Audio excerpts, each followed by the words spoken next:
Not only is thinking back to any of those events probably traumatizing, but also he would always say he felt it would be an inappropriate family gathering discussion. My dad did a lot of things in the war. At one point, he was what was known as a tunnel rat, which was a soldier who performed underground search and destroy missions, usually in underground tunnels.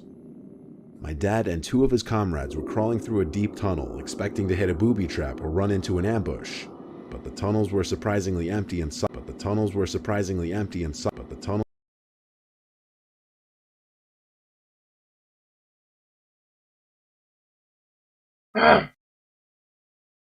What's going on with it? What's going on with it?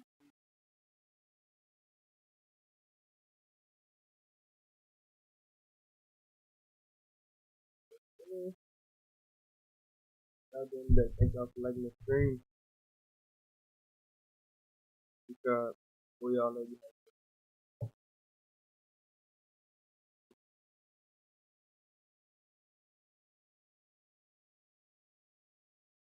have who's in it.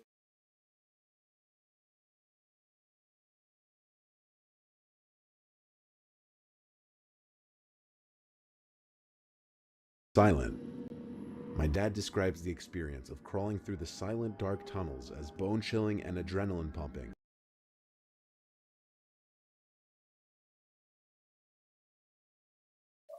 You know,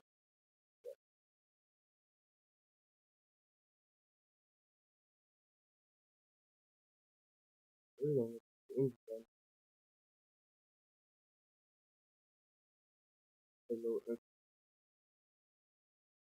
Or they post this on I hear it was old. So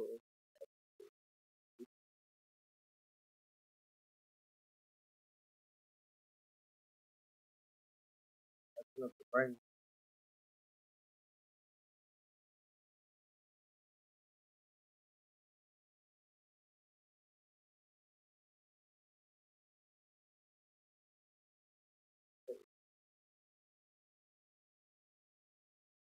Hey, let's get food like let's get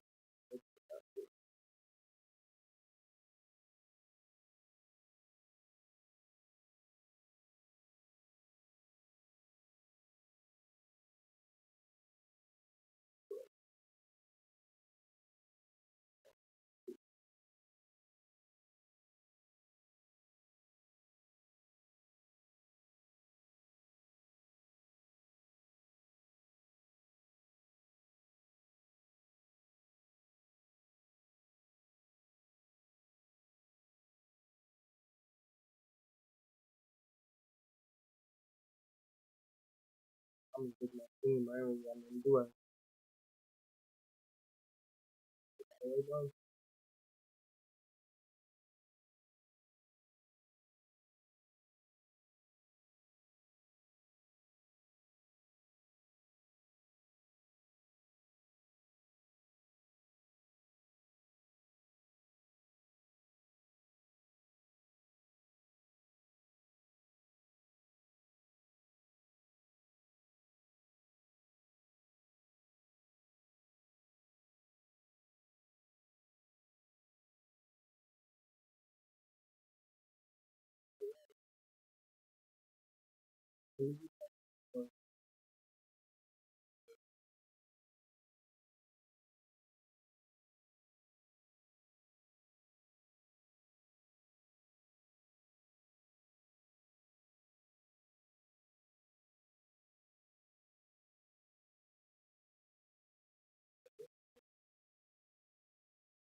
hey yo, what's good? JX. Oh, my mic was low, huh?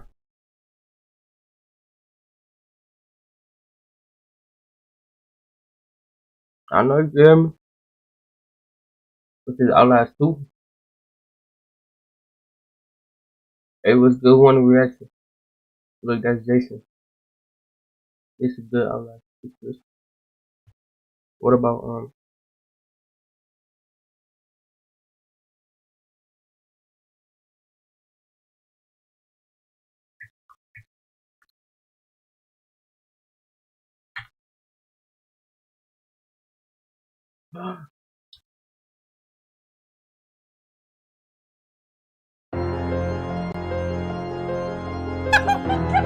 Kinda feel watched. Oh my gosh! Oh, there's a tunnel.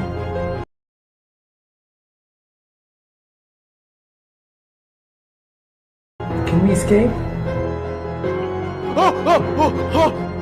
Jeez, no, definitely not. Not going that way, that's sure enough. There's no little stairs. Uh-oh.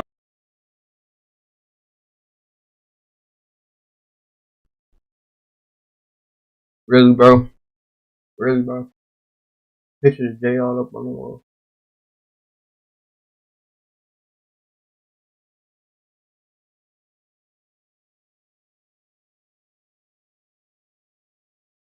What's that? What's that one game with the baby? What's some games where they horror games, but they be having like babies and they have like the grandma and stuff like that. Escape from grandma and stuff like that.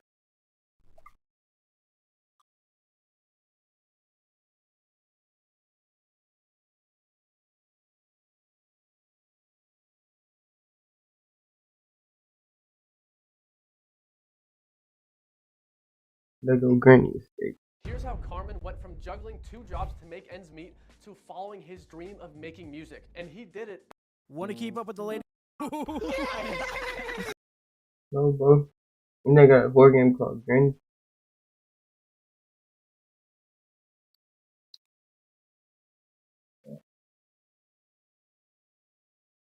I think Jake Stins wants a reaction.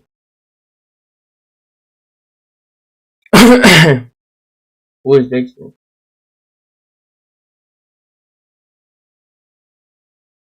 Jake Stins, who are you, bro? Like most of y'all rappers that signed to the streets, only deal if you took was a plea. Get money, Wally P, shout out my label, that's me. I own 100% of my cuts, bitch, nobody taking a fee. 414-159-2653, I'm the king of NYC. I heard they send my music to police, so this is a message to NYPD. Capping my raps, I'm an innocent tweet. Keep a teddy bear when I sleep. I'm rapping the words, but they write it for me. Me, I'm all about keeping the peace. I mean, at least I get paid, cause a lot of these rappers be capping for free. They call me that. I got the bread to chop, but say. Wait.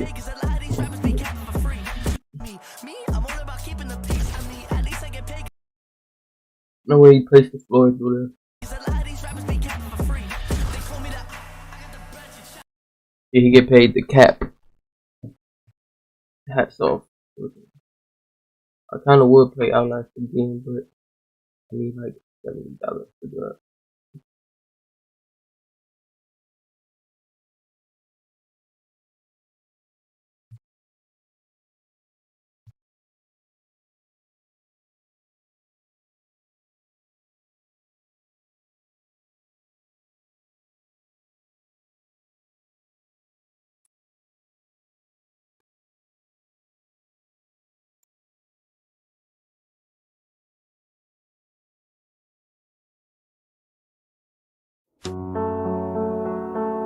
L.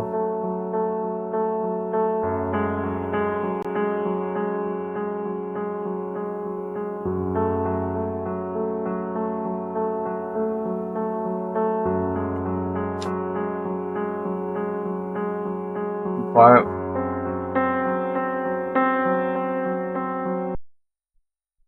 Wait.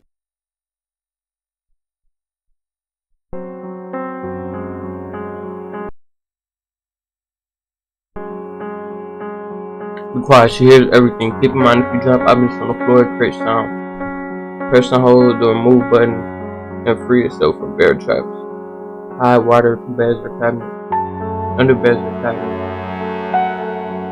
You have 5 days.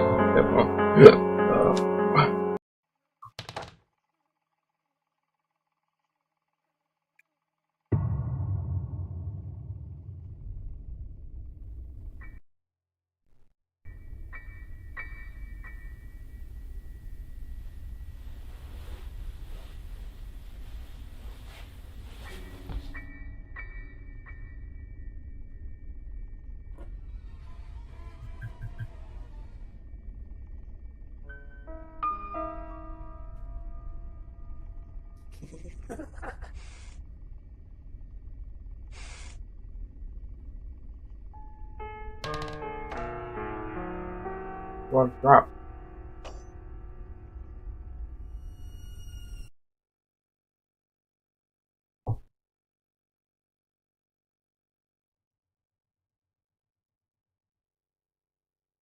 Drop. Drop it. Do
you want to play hide and seek? No.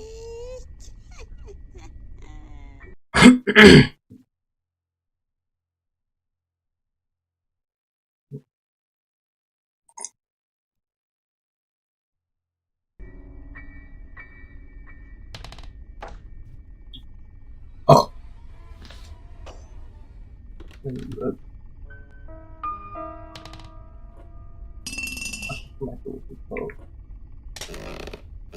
Hey.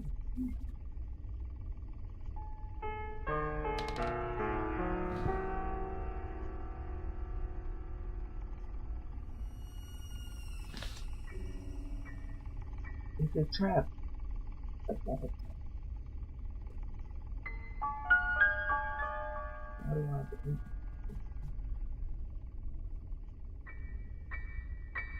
Where's the thing?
He's not here, bro.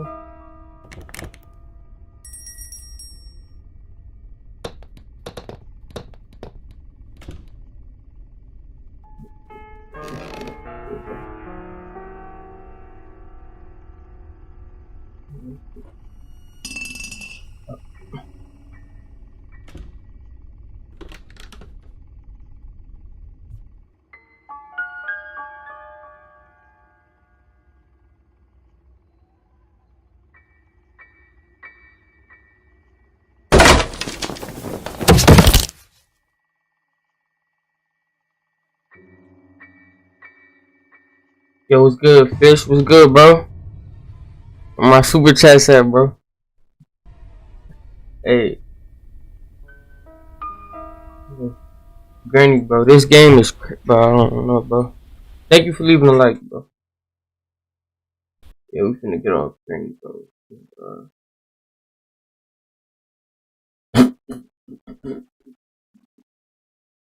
Yeah, everybody hit the like, man. Everybody smash the like button, man.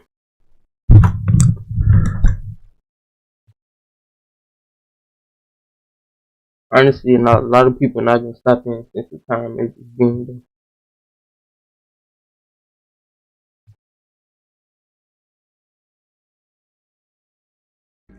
the fear of instant death at any moment would linger. My dad and his comrades heard a faint yelling and crying sound further down the tunnels. It was of a woman. As they crawled deeper into the tunnels, the cries and screams became more clear. It was obvious there was a woman screaming for help. The three picked up their pace, worried of a potential hostage or a prisoner situation. As they continued to crawl through the tunnels, the cries for help got a little louder and clearer. They arrived to a small room that they could slightly get off their knees in. The ceiling was just high enough to half stand, half crouch. There was a small table with a lantern on it that was still lit. There were also 2 broken chairs and a locked safe box with some metallic objects that would rustle around inside the box when shaken. Aside from that, this small room was empty. However, the tunnel continued past this room. So they continued deeper into the tunnel, but the screams for help had stopped at this point. My dad described this horrible, familiar stench of death that soon became overwhelming in the tunnels. They entered one final room with no further tunnels. My dad still refuses to describe everything that was in this room in detail, other than there were multiple bodies, and they weren't killed by just bullets. They looked as though they'd been mutilated by someone sent to Shepherd Air Force. My Kayla's been an Yeah, engineer bro. since she could walk. So when she got into her dream school, we had to find a student loan company that I could trust. With Ernest, I felt like we'd found the Bro, key it's to our unfortunate that I dream can't promise watch we could movies get on stream, bro. back. Visit Let's be lit. earnest.com/dream to Base for technical school, and after my graduation, I received orders to McGuire Air Force Base in New Jersey. There, my job was aerospace mechanic at first. I started on the night duty, unfortunately, so my sleep schedule was basically non-existent. My duties basically were lugging plane parts like anti-ice valves, igniters, ignition exciters, sensors, and more from the warehouse to the flight line. It was for the most part boring, repetitive work, especially at night. A lot of sitting around and playing games on my phone, but no one heard that from me.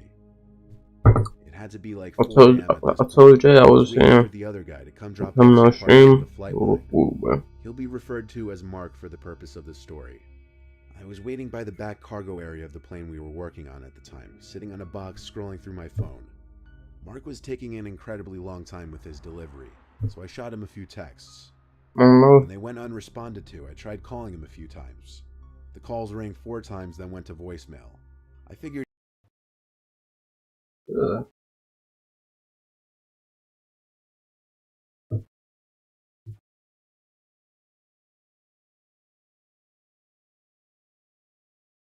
What's this?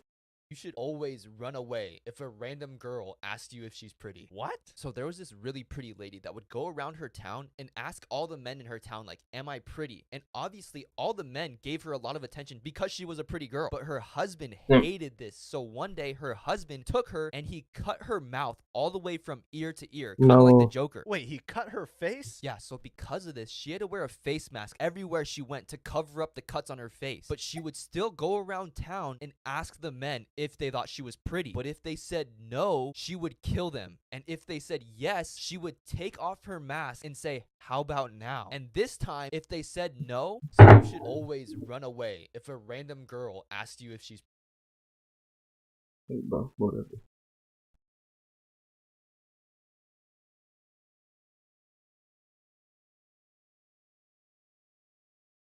Bro, these ones are so boring, bro. I know how to scout them out, bro.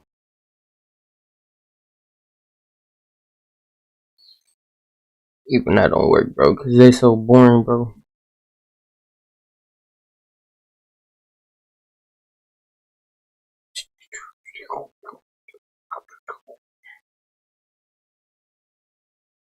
Hey everyone. It has to be a creepypasta, not a So scary Sarah story. found herself creating an account on a social media site known as Tagged, a kind of platonic Tinder with more emphasis on companionship than Netflix and chill, so to speak. It's there that she found the profile of a guy whose username was Little Yacht Rock. Little Yacht Rock also immediately began asking if Sarah wanted to make some money. She wittily responded that she was not into the credit card scams, lol. But Little Yacht Rock assured her he was serious and that he'd pay $500 to sleep with her. $500 was a lot of money to a broke college student like Sarah. Bro, you're And Little a Yacht Rock had a very handsome profile picture, but after arranging a meeting the same evening, she changed her mind and stood him up. Yet for some reason, 2 days later, Sarah sent Little Yacht Rock the following message. "Sorry about the other day, I got really nervous," Sarah's message read.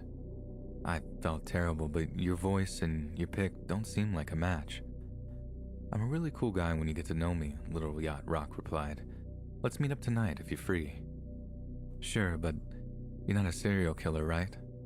This one's kind of particular good. message of Sarah's I has ain't gonna a lie. sick resonance to it I can today. tell.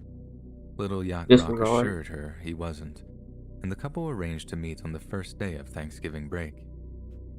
On the day of her date with Little Yacht Rock, Sarah messaged him on Tag to confirm the meeting place.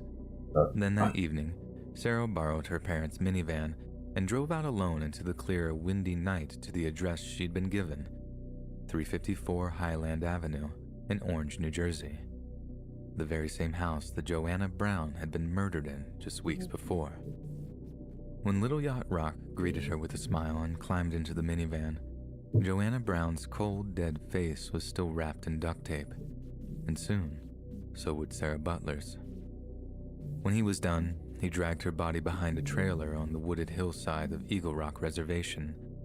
But on this occasion, he was careless in the disposal, simply covering her body with leaves and twigs with her lifeless limbs sticking out from underneath. Sarah had promised her parents that she would be home by 8 p.m., but when the hour came and went, a close friend of Sarah's became concerned.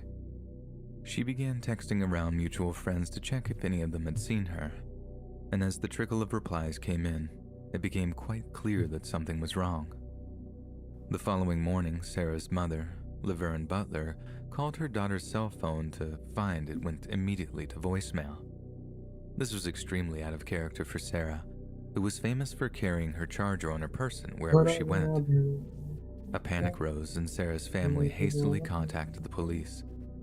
3 days later, on November 25th, a friend of Sarah's happened to spot her mom's blue minivan tucked away behind a derelict factory building. But Sarah was still nowhere to be found. It was obvious that their friend was in danger, and there was only so much the local law enforcement could do to find her. That's why these horror stories boring. Creepypasta is good, bro.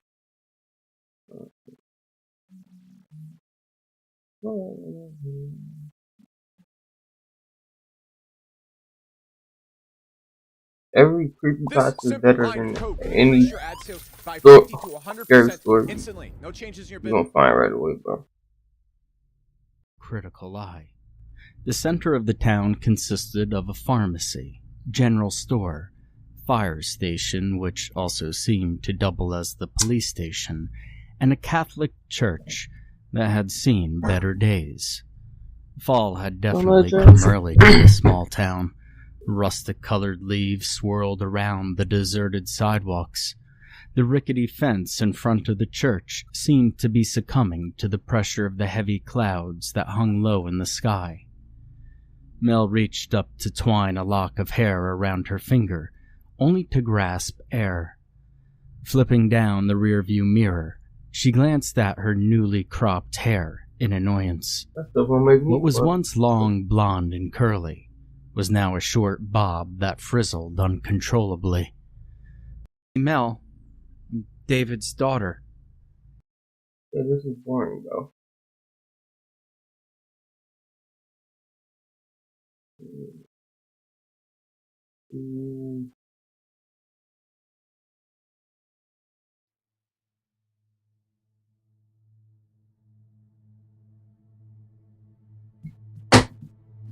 I am an oceanographer.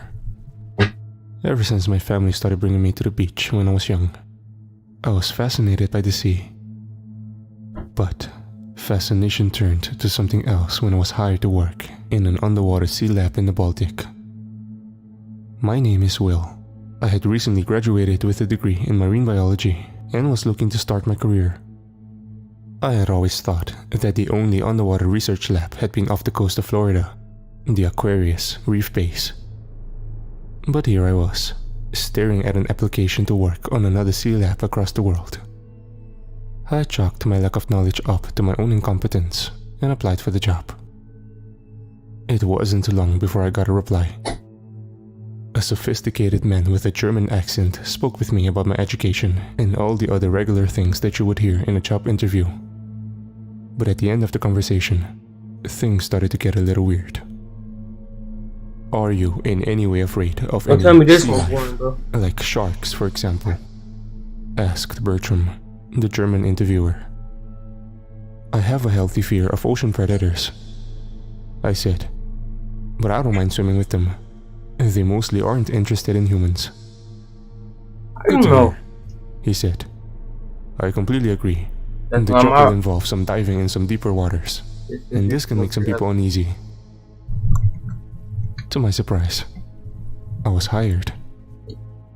How did you say they're not interested in in Rostock, a medium-sized German port city. I made my way over to the port itself, where I was to meet with the team and start traveling to my new home under the sea. I had read the documents they had sent over to familiarize myself with the underwater environment. I had noticed, however, that there were no bathrooms, and this seemed to... That's like me saying there's a stingray walking among us. That's like a stingray telling another one, oh, they mostly aren't interested in sea creatures. Little strange. I assumed that I probably would just go in the ocean. Hey, like up a stream, man. I had been peeing in the ocean since I was a kid, but I had never gone number 2. I laughed to myself as I thought of how silly it was that I was dwelling on such a triviality. When I arrived on the dock, there was Bertram. I recognized him from the video conference we'd had before. He was taller than I had figured. Next to him stood another tall, skinny man. Ah, speak of the devil, Bertram said as I approached. His accent made me chuckle to myself, but his grammar and diction were very good nonetheless. Well, I would like you to meet Derek, our colleague. I literally do not Derek also seemed very polite, and his English was excellent. Deep sea dive, we have a team of French, German, and English speakers. We mostly speak English, but you'll have to forgive us if we occasionally start ranting in our native tongues together, said Bertram. At that, Derek mumbled something in German, and they both laughed. We hitched a hike on another vessel out towards the east. After about an hour, I saw a little ship. This is the Hoffnung, said Bertram. Our humble ship. The ship was small and rusty. It looked like it had seen better days. Something seemed off. The facility on the water was much too advanced to be paired with such a beat-up looking ship. We geared up for the dive. As far as depth is concerned, the Baltic is pretty shallow. Yet, I was surprised to hear that we would be diving to a depth of 65 meters.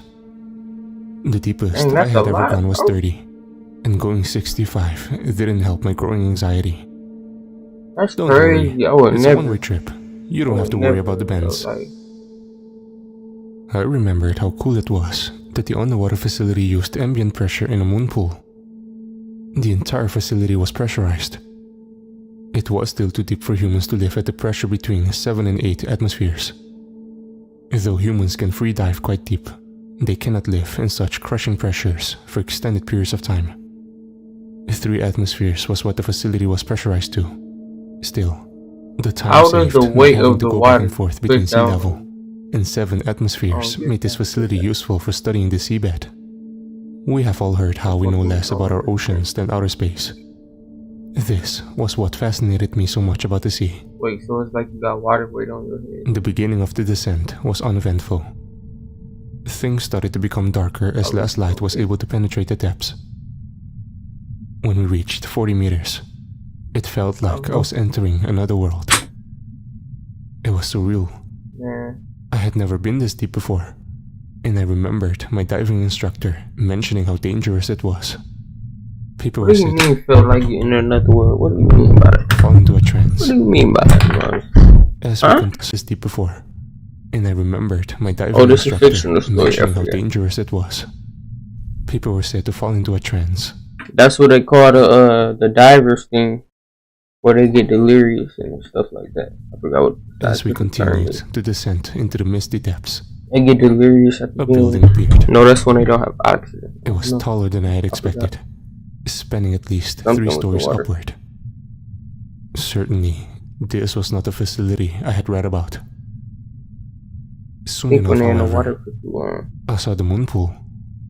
It was a peculiar thing to emerge from the ocean into an indoor swimming pool, and we all treaded water for a minute. Bertram and Derek turned and smiled at What are me. you talking about? I couldn't help but smile back. It was just so badass. I felt like I was in some kind of sci-fi movie. The room we were in was pressurized higher than the rest of the facility, and we made our way into a depressurization chamber after removing our gear. Watch your arm. Sit. Is that a bone?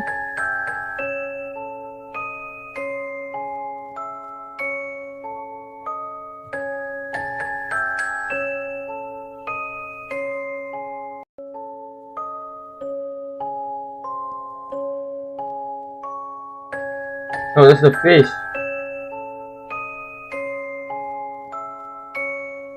That's some type of fish, bro. Fish, it's some type of fish.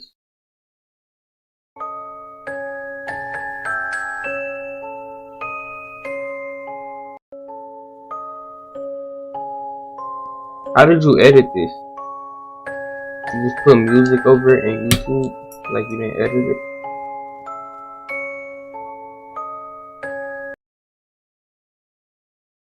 Yeah, that's a fish. Right.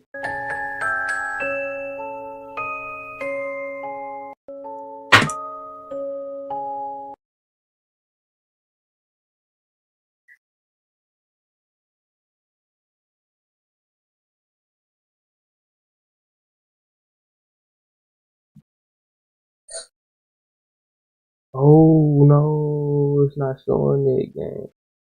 Oh my goodness, bro. It wasn't showing it, bro. Anyway, bro, this is some type of fish.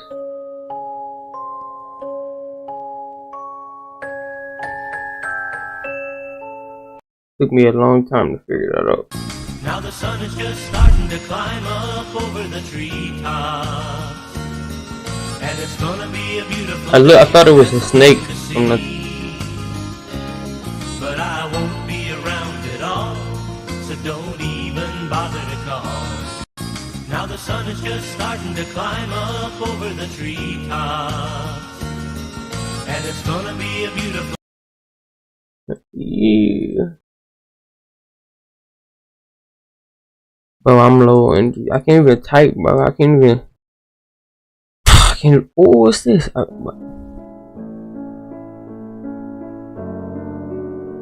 No way he came that creative.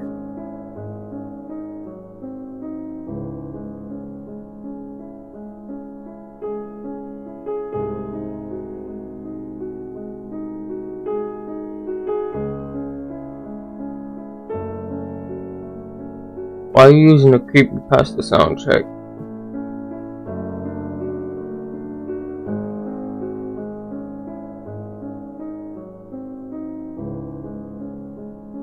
I'm low energy, bro. These lights is not making it no better.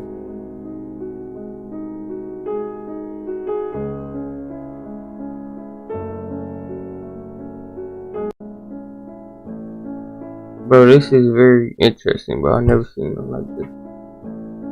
How did you come up with this, bro? How did you even...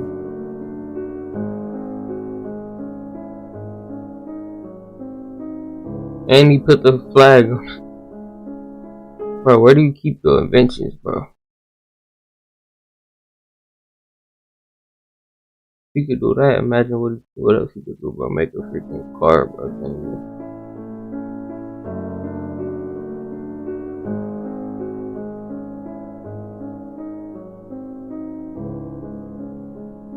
His music put me in a trance.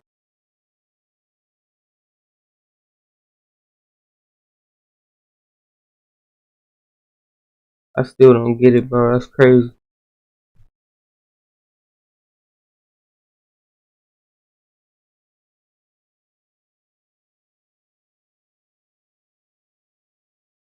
You don't have no Leprechaun videos.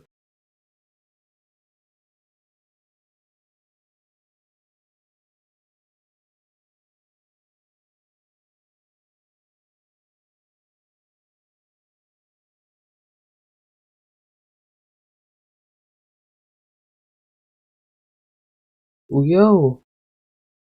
Can't slow down on stream, man. Really, bro.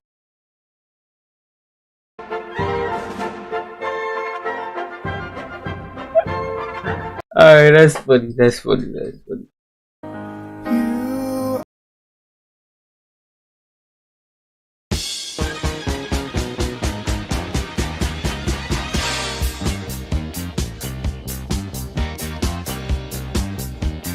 It's a raging fire.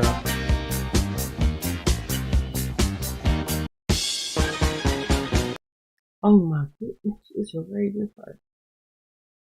I know sometimes you wanna let go. Hey, hey, hey, I know sometimes you wanna let go. I know.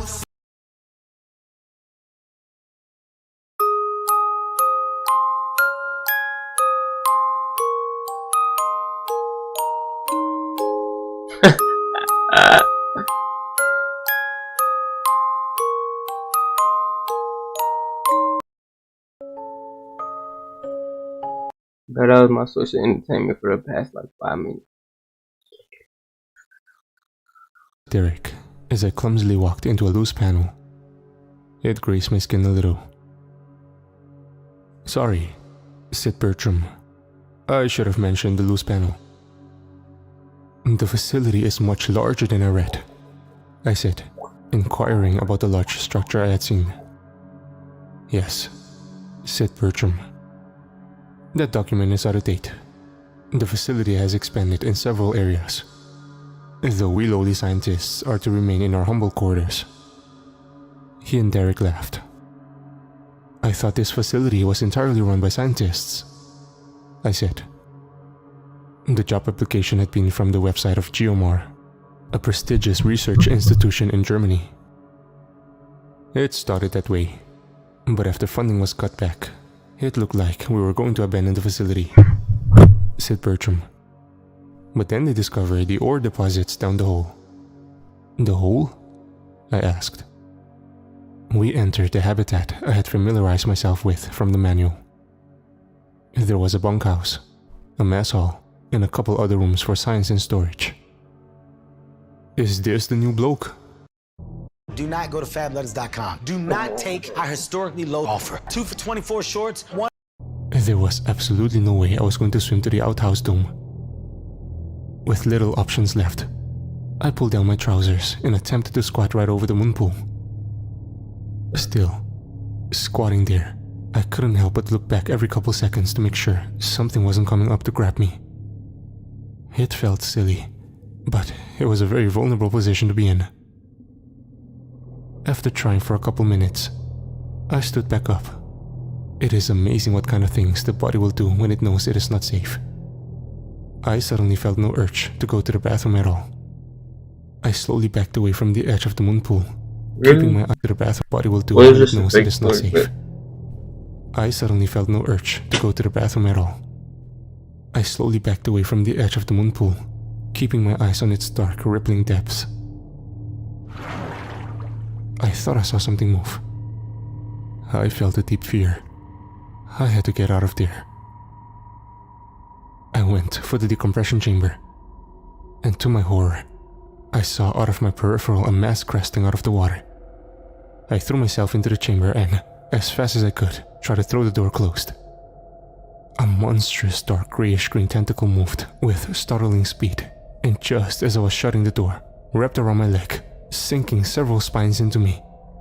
I cried with pain as the creature began to drag me out of the chamber. I slammed the door on the tentacle, but it was thick and strong and continued to drag me. A second tentacle just like the first was starting to crest out of the moon pool. Just then I looked up. It was the same sheet metal panel that had grazed me when I first walked in. I ripped it off the wall with surprising ease. With all my might, for my life, I cleaved the tentacle.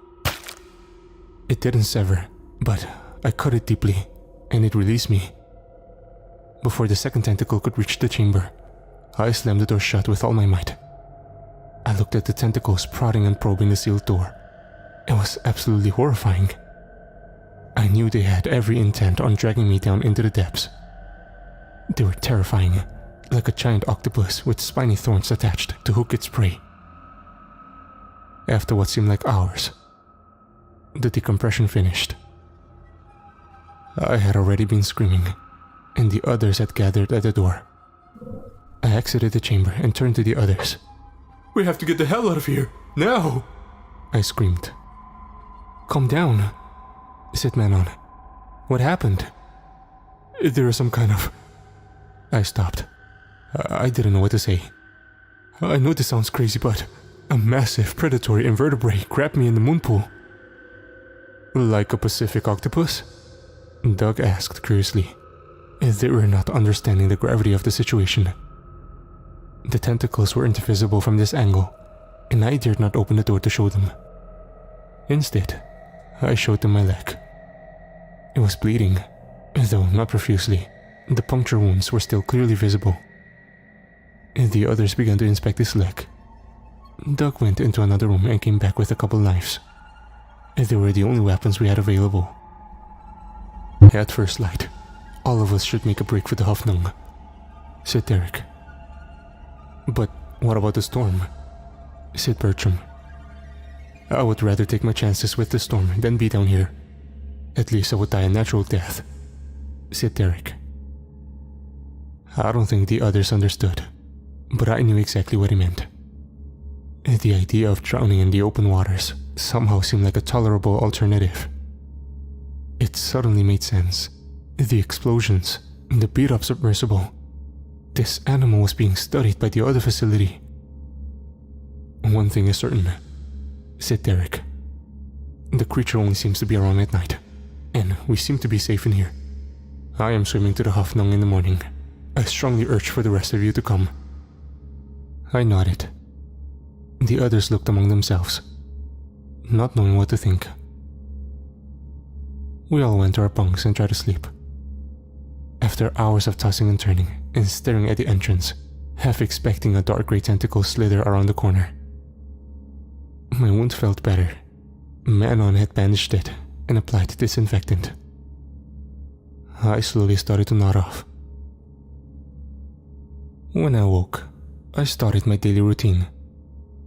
I even got ready to go out and swim to the bathroom when I stopped dead in my tracks.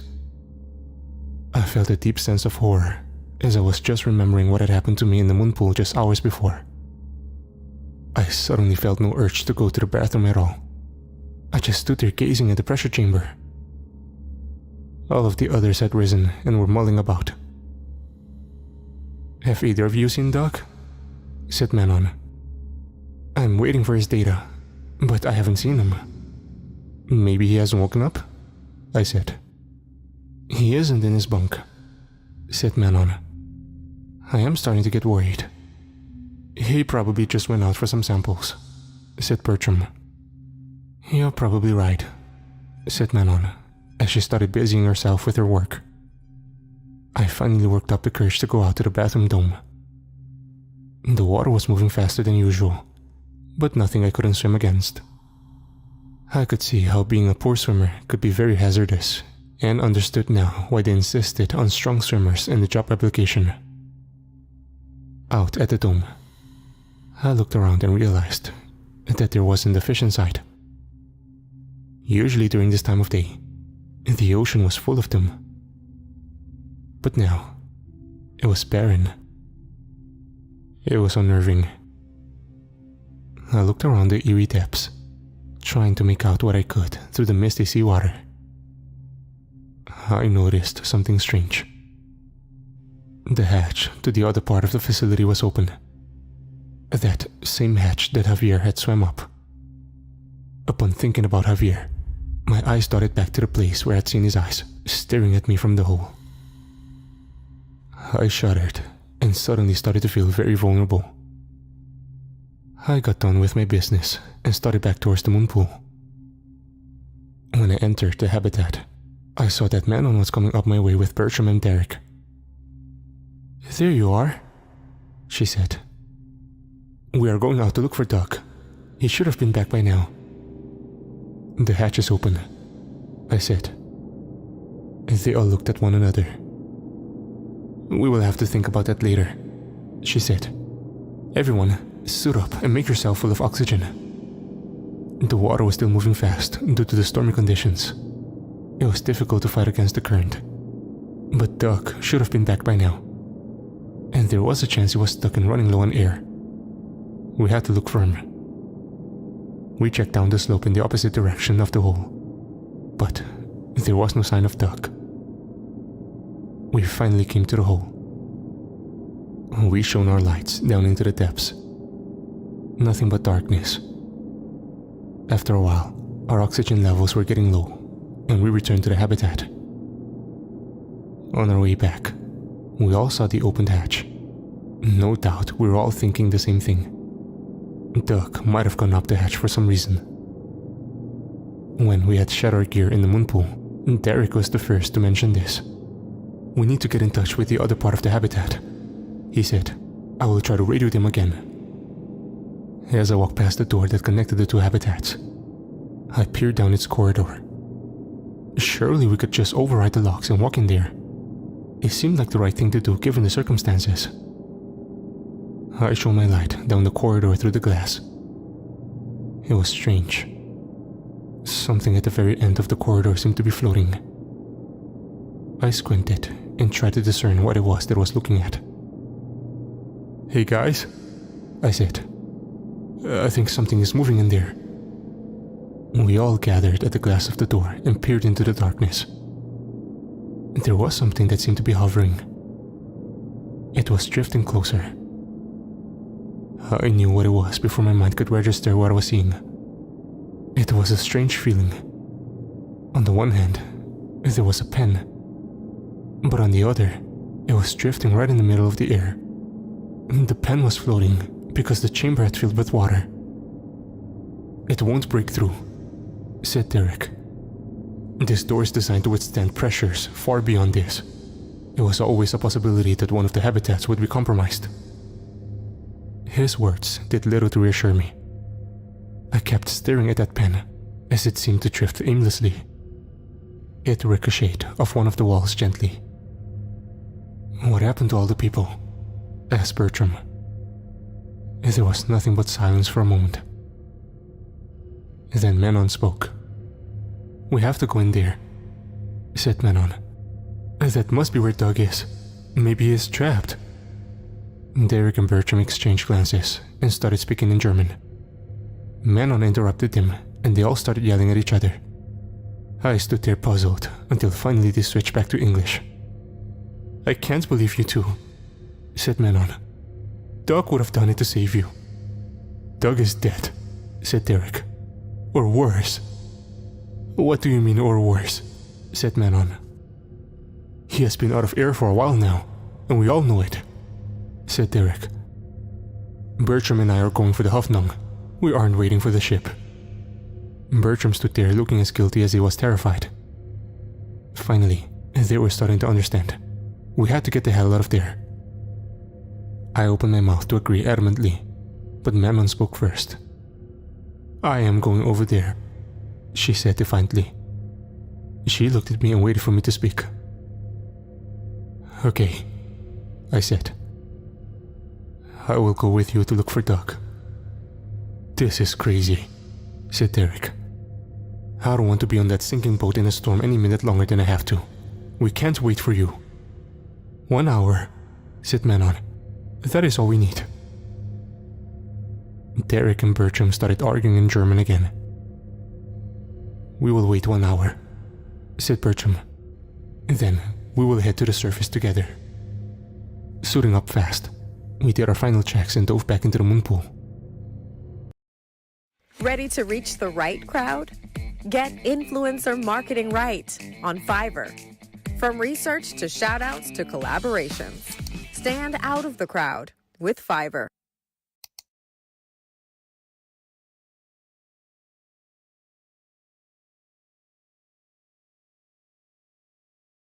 Creating your first video? You should start with the music. Go to artlist.io and get high-quality music and sound effects for any type of video you want to create. For example, let's make it intense. Feeling sexy?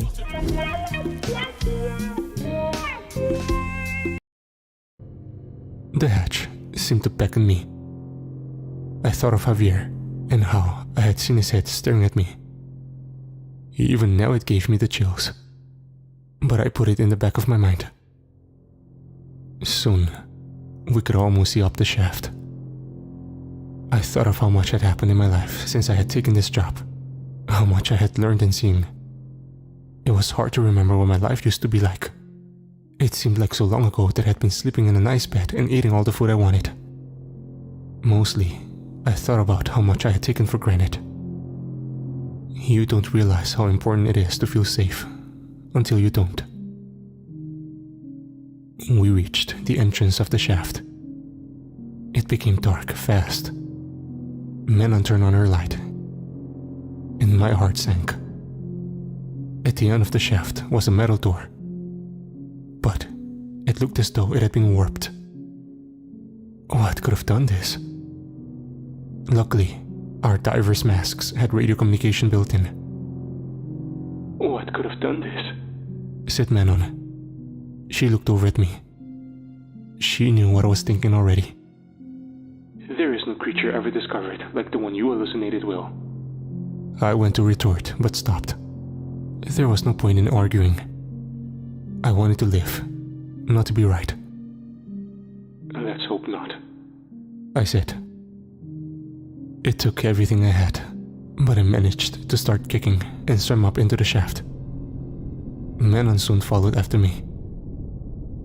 We traced the dark room with our lights. It seemed to have been some kind of submersible docking room. What once was a moon pool had been overtaken by water. All manner of clutter floated about. It was unnerving to be in the darkness, 60 meters beneath the surface of the water, in a breached habitat that had gone silent. I swatted a tablet away from my head as we continued onward. The decompression chamber was wide open. Both of the large doors stood unsealed. I knew what had happened. That creature that had tried to grab me. What's going on? That giant octopus creature had come through the decompression chamber. I couldn't stop thinking about those tentacles that had grabbed me. They looked like they were as thick as a tree trunk as they disappeared into the black water. I will never forget that. As we swam into the next room, it was large and quite long. It was full of all types of computers and lab equipment.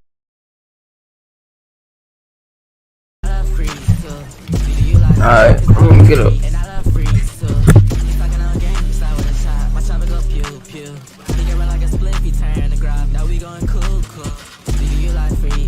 Bro, my whole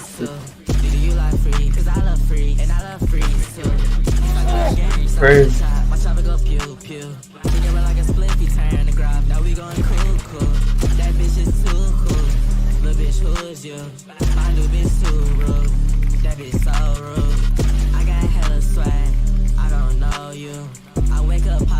This got crazy.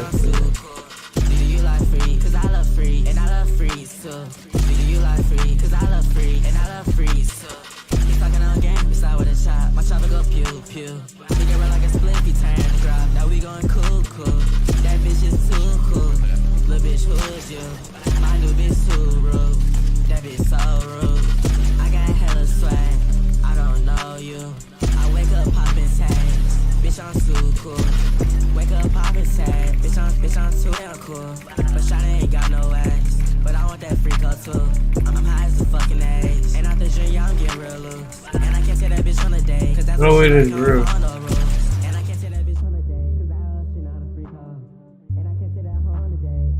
There's no way this is like that could be real.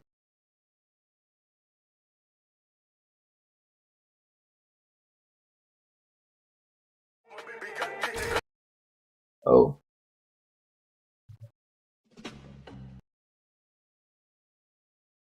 That I ain't tapping them up. Feel the way you get caught the fuck up. Don't do some rock, only act in my cup. That's tough. Got a beat on the scope, that's tough.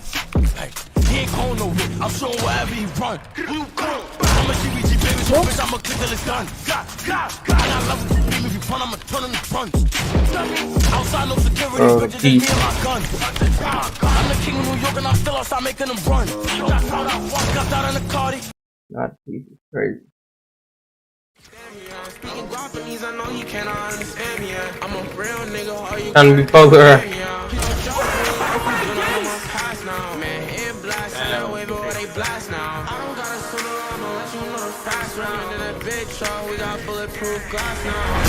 Man, I miss Fortnite, bro. I miss watching Mr. Savage, bro. And seeing this cash stuff and trying to do. Let's see this cash cups to try to and like trying to see what he does differently versus what I do and stuff like that. Oh, hi. Oh my god, you're a drug dealer? No way he hasn't posted another solo CC. Yo, what's good, Swaeve? Alright, I got you. Like other stream, my boy. Bro, I miss watching Mr. Savage all the time and like trying to learn from it. And playing cash stuff.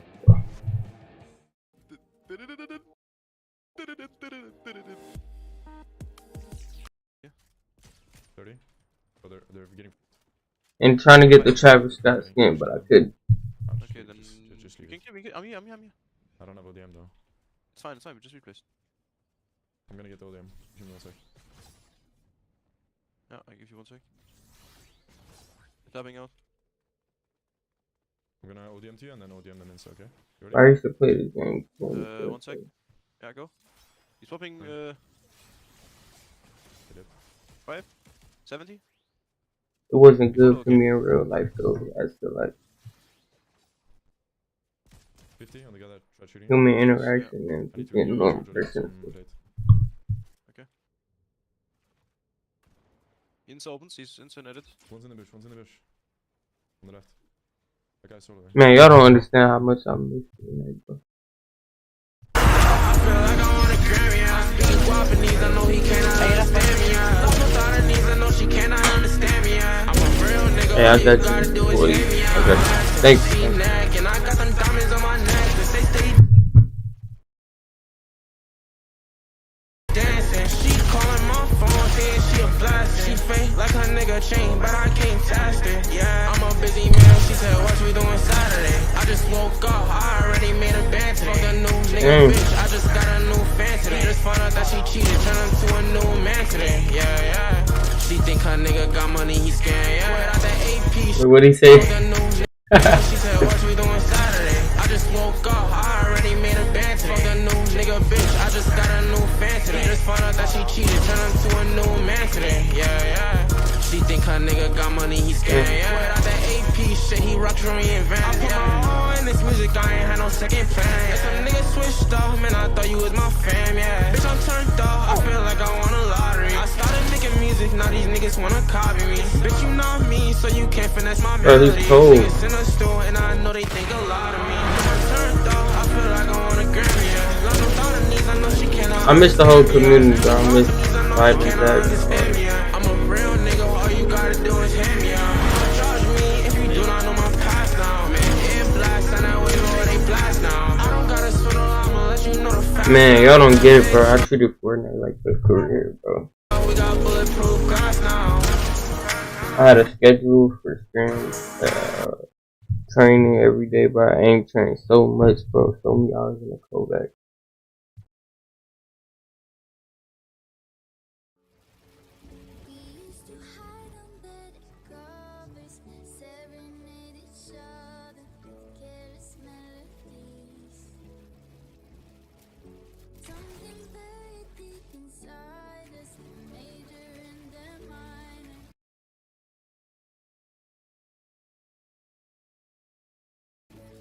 Crazy, bro.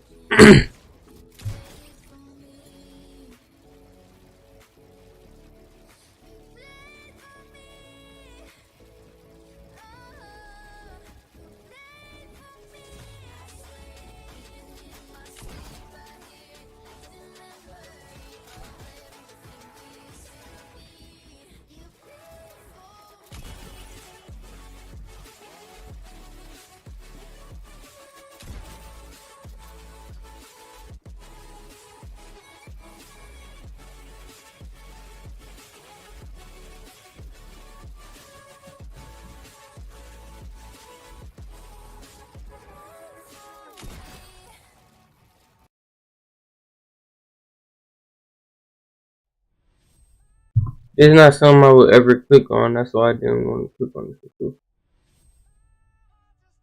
Just the whole blue background and just the blue skin. We all gotta grow and learn. But Because I'm like.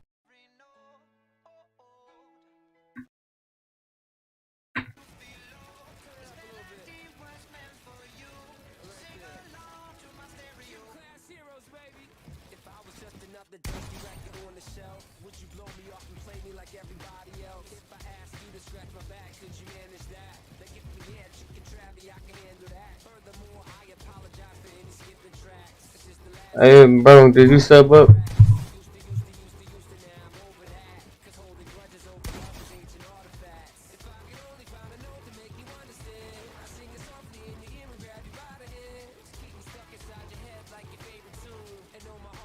Bro, y'all don't get how much I put in this Fortnite.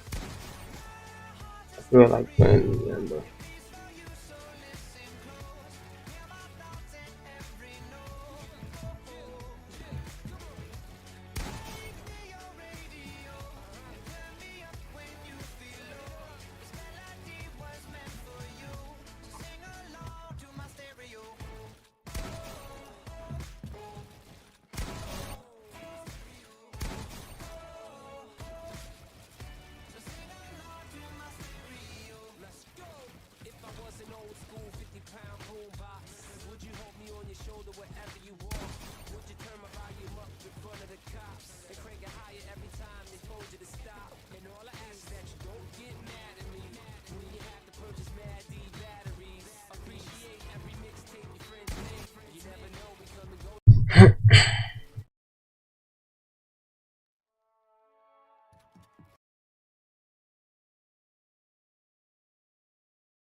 Alright, this guy supposedly broke the record on a triple edit for quadruple edit for 46 times.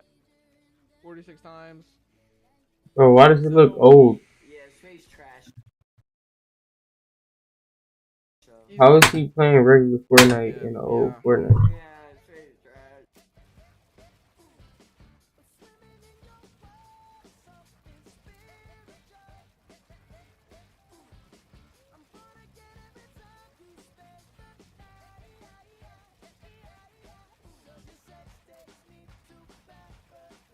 It's 4 a.m.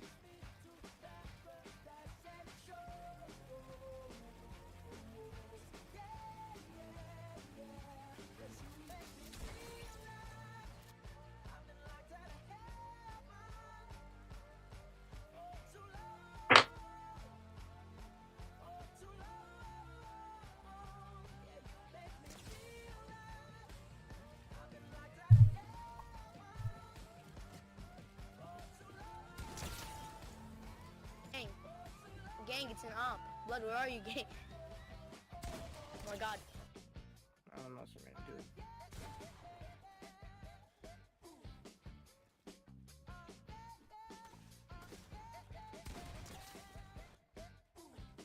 That full piece is crazy.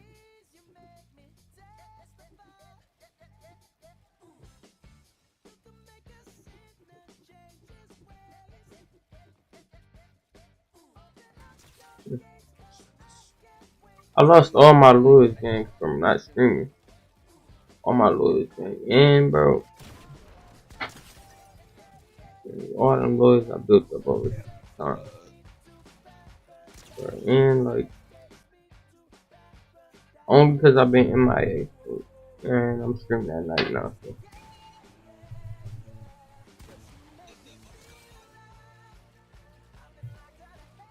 Oh, y'all can't see the screen, bro. You can't mean to tell me all this thing there.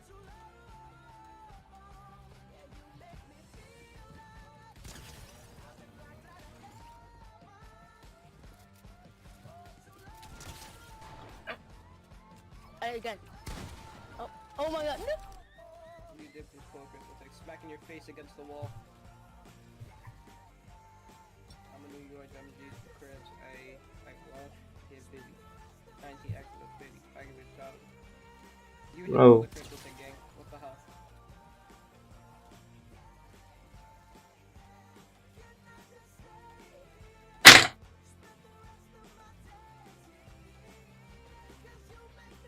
my blood. I might stop my clip, but I can't edit my wall.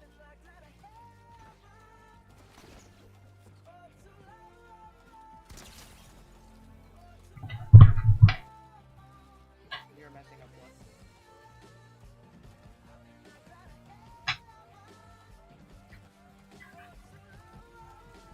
Bro, this whole time I should be sitting here like making YouTube shorts and stuff. Wait, I can't move. I can't move. I can't move.